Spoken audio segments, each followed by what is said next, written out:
Happy Friday, happy hour. Hi, I am Kate with Homes by Kate McGuire and Boise Premier Real Estate, and this is Cocktails with Kate. Today is my virtual traveling happy hour. If this is your first time tuning in, usually I've been doing this all through quarantine just to support our local bars and restaurants who've been hit really hard by the pandemic. So just a way to promote a happy hour since maybe starting tomorrow, you get to go to your favorite place. I'm not sure if you actually have plans to go out there, but so I've been doing this so that we can have happy hour at home, and I love it that I see so many people signing on right now. Hi, Tracy. Hi, Mary. Hi, Deanna. So yeah, if you're new, just let me know that you're here. I love to see comments in the comment section. Give me a photo of the cocktail that you're drinking. It is happy hour. And I'm gonna make you a drink. I always share a new drink recipe, something new. And I was thinking about this when I decided to do this virtual traveling happy hour this week, because I absolutely love to travel, and obviously through all the restrictions have not been able to do that. So I thought, you know what, usually like with traveling for me, it means expanding my horizons. I love to check something off my bucket list, go somewhere I've never been. And so I thought I would make you a drink that I've never had before. And I've done a couple, but when I was thinking about my drinks that I've done over quarantine, it's been things like my absolute favorites: margarita, Bloody Mary, any form of a mimosa. My girlfriends and I call ourselves the champagne gang. So anytime I can put champagne in a cocktail, I love it. But today I thought, hey, I'm going to expand my horizons and I'm going to do something totally different and add it to my drink list so I can say, hey, I've done that. I've had one of those. So if it, ever comes up in conversation. But anyways, again, let me know you're here. My phone's a little far away from me, so I can't see everyone. But Julie, all of you guys who are signing in right now, absolutely love it. Happy hour is here. It is 4 o'clock on a Friday, and phase 2 starts tomorrow here in Idaho, which is fantastic, especially for the nail salons, especially for the hair salons, the gyms, and of course our restaurants get to open up tomorrow, all with the safety guidelines. I do want to tell you, if you are thinking of going out tomorrow and maybe you're a little nervous and you're not sure about any of the guidelines or anything like that, my buddy Don Day at boisedev.com, you can also find Boise Dev on Facebook and Instagram. Maybe not Instagram, but boisedev.com. He's got a list. He is the absolute greatest news resource for everything COVID-19. He's been staying up to date on all of this. So anything that's open or that's reopening tomorrow, things like that, you can find a fantastic list of resources there. So, all right, let's get to the cocktail hour party. Please raise your hand. Let me know if you are already partaking in your cocktail. And are you out on your patio? I would be, but my neighbor has decided to mow his lawn for the 3rd time this week. Apparently, yesterday's rain made it grow so much that he couldn't wait until next week and he needed to mow it again. So I moved the cocktail party back inside, but the sun is shining as I can see. I'm so excited to plant my flowers tomorrow, but I hope you're partaking in your cocktail. I usually try and give away what cocktail I'm gonna be making for you in my photo, on my cover photo on my event on Facebook. And if you couldn't tell, I'm gonna make you a Manhattan today. I've never had a Manhattan. I've actually never been to Manhattan. I've been to a ton of places in the world. I've never been to Manhattan. It's on my bucket list. And so I thought I would make you a Manhattan today. And I did some research on the Manhattan, and apparently it is the most famous cocktail in the world, or it was when it was invented. And it was invented obviously in New York City in a Manhattan club, and it was sometime around 1880 as the story goes. It's a whiskey classic, so if you're curious what is in a Manhattan, it's either bourbon or rye, sweet vermouth, bitters, orange bitters, and branded cherries. It's really simple. So, and if you're new, I'm going to put the recipe in the comment section for you afterwards, so that you can make this if you want, or you can be like me and use your Google friend. I have really become a fan of liquor.com. That is a fantastic resource for recipes. So, okay. So what you need for your Manhattan is, obviously it would be fantastic to be sitting in Manhattan having this, but that's going to come down the road once we get to travel again. Okay. So get a mixing glass, and I like to use anything with the steel and the tin, and I've got it already full of ice in here because obviously my tin glass keeps everything cold. So cold that it all just melted together. So that wasn't what I was looking for. Okay, so I've got my mixing glass. Put your ice in it, and you want to be chilling the glass that you're going to pour it into in your freezer while you're making this. So if you're going to like entertain and be all fancy and be like, hey, you guys come over and let's be swanky tonight. I'm going to be making some Manhattans. Have your glasses chilling in the freezer while you make it. So get your mixing glass, and then you want, like I said, bourbon or rye. I am going with Kentucky Straight Rye Whiskey. This is Knob Creek. And the rule that I was told about this is that you never want to use a bourbon or a rye that you wouldn't drink straight. So if it's not good enough to drink straight, it is not worthy of a Manhattan. So, all right, and then let's see. Oh, this is so fancy that it's got the cork. I mean, this definitely isn't the normal cocktail that I'm making. Get your shot glass out so you can do your measurements. Today we are Colorado State cheering because I'm so excited for sports to come back. And of course I think NASCAR is our first major sport that's gonna come, and then we've got golf, but still, I'm so excited to root on my Colorado State Rams this year. All right, so 2 ounces of your bourbon or your rye. Shot glass, as we learned, 1 ounce. So I'm gonna take this and do it twice. I'm always an overachiever. I pour all the way to the top. All right, so we got 2 of those, and then, whoa, we're gonna do 1 ounce of sweet vermouth. And if you're like me and you don't buy a lot of vermouth and you're wondering where it is when you go to the liquor store, it's not in any of the sections like bourbon, vodka, tequila. It's actually towards the front of the liquor store where you would find like the garnish kind of stuff, the bitters and all of that stuff. So it's extra dry, sweet vermouth, and you just need 1 ounce of this. All right, and then 2 dashes of bitters. And this has the little top like the Worcestershire sauce does, or Tabasco. So it literally just comes out in your little dashes. So it's 1, 2, whoops, I think I might have got 3 in there on that one. Okay, then we're just gonna mix it. Oh, and it called for 1 dash of orange bitters. I do not have orange bitters at my house, so I have a cut up orange here. I was curious, I was gonna see how it tastes first, but if I need to add an orange to it, I definitely will. So yeah, so then you just kind of stir it all together, make sure that it's well chilled. And then now is the time to bring out your glasses, which have been in the freezer. Ooh, these are really chilled. All right. So I was so excited because my mom gave me these fancy little glasses like years ago, and they have little polka dots on them, and I've never used them. And then today when I was like, what can I pour these into? I was like, this will be absolutely perfect. So they're nice and chilled, perfectly chilled. So we're done stirring. And now all we're gonna do, oh, this fits absolutely perfect. We're just gonna strain out the ice, pour our Manhattan into our glass, and then you garnish it with some brandied cherries, or if you're like me and you have maraschino cherries, you can use those too. I did not soak them in brandy ahead of time. So you put your little cherries in, and that is a Manhattan. I mean, I feel like I should put my pinky up so I look super fancy with this one, but that's it. And like I said, I've never had a Manhattan. This is gonna be my first sip. So cheers to you. This is the part where everyone pick up your glass, even if you've had 17 drinks already. Cheers to you. I love that you guys are tuning in and watching. Hi, Brandy, good to see you.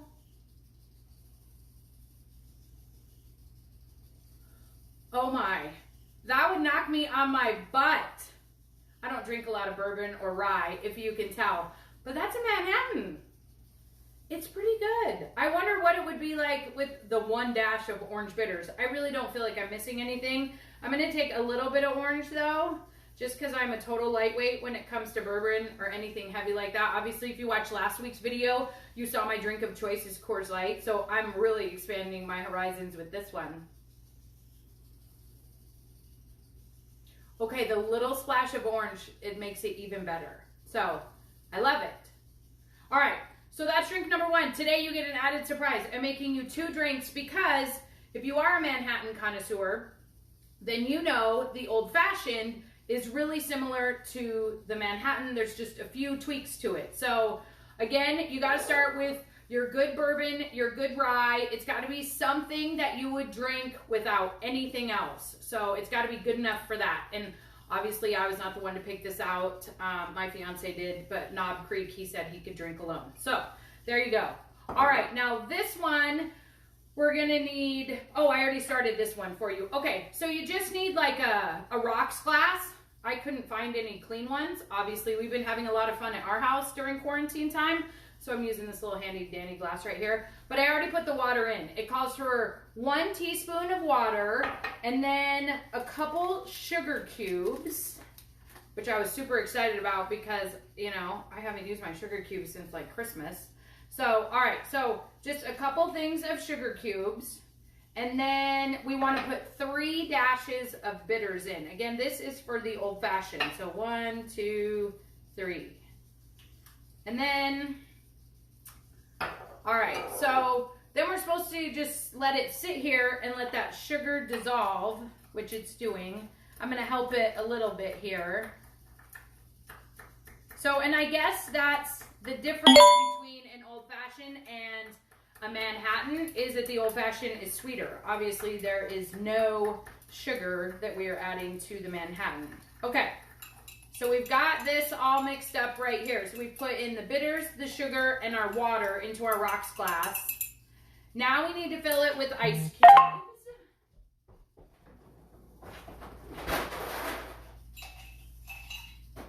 And it's not an all the way fill. It's just like, you know, a little jingle in your glass, if you will. So, okay. So we've got that, and now we just need to add our bourbon. 2 ounces of bourbon. So we're back to our shot glass 2 times. 1, 2. All right, and then on this one, we garnish with an orange peel. So I cut up my orange, and you just want the peel part.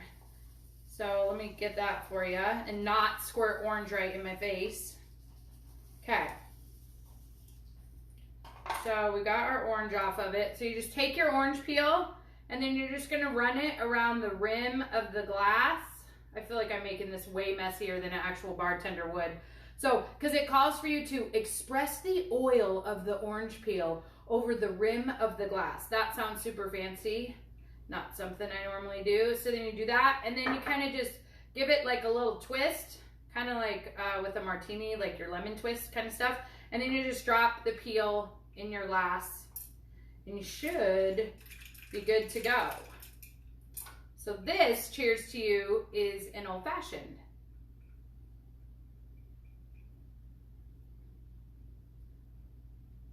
I think I like this one better. I think I like the sweeter, I gotta say. Not that the Manhattan was bad. This will literally take me, maybe I should start drinking these because I think I would drink a lot slower because these are so strong to me. So, but very good. But yeah, I feel really swanky. So now if I'm ever at a party or I'm somewhere and someone's like, have you ever had a Manhattan? Have you ever had an Old Fashioned? I can be like, why, yes, I've actually had them both at the same time in my kitchen during quarantine. So cheers to you guys. I love it that you guys tune in. Now with our bars and restaurants opening up tomorrow, well, no, forgive me, sorry bars. The bars open up hopefully in phase 3 as long as everything goes correct in phase 2. Phase 2 opens up tomorrow, so we've got our restaurants opening up. And if you need information on like what constitutes as a restaurant versus a bar and who serves this much food, all that info again is on boisedev.com. They'll fill you in there. But I was trying to think of places here in town that I love to go that I feel like I'm out of town.